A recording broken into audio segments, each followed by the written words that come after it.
濟眾堂中藥廠嘅第3代負責人咯喎，係咪啊？係。Hello，Annette，經歷咗 Covid 啊，尤其是咧，大家對中藥去處理身體嘅上嗰個問題更加有信心。喺香港有規管嘅中成藥，話俾個社會知，喂，其實你哋食咁多營養補充品落口，其實都要係有翻個保證。唔係話你煲咧係攞到個最高嘅成效，真係冇錯。可能已經過啲特別嘅提煉嘅工序，咁所以先有呢個中成藥啊，或者啲果粒嘅出現。唔同嘅藥材有唔同嘅提取方法啦，有啲要用醋製啊，有啲要用純提啊，有啲要煲啊，係啊，加熱啊，各樣嘢都有嘅。每一步驟做完之後，其實都要做一個化驗，好似提取完之後要驗個含量夠唔夠啊，有冇流失到啊。煲完之後再乾燥翻做果粒嗰陣時，個水分達唔達標啊？我哋就一定堅持喺香港度做呢個生產流程咯。咁我哋每一個店都可以逐個去做一個我哋叫做認證啊監察咁樣。我哋而家產品就全部都係經香港衛生署中醫部註冊批咗落嚟嘅。註冊完最簡單，即係政府已經幫市民把咗關啦。頭先講個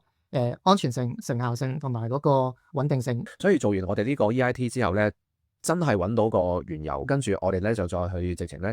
就將濟眾堂嘅中成藥嘅產品去轉介俾我哋嘅消費者，我哋嘅聽眾啦，我哋嘅消費者佢有權揀嘅，食得安心，食得少，精而準。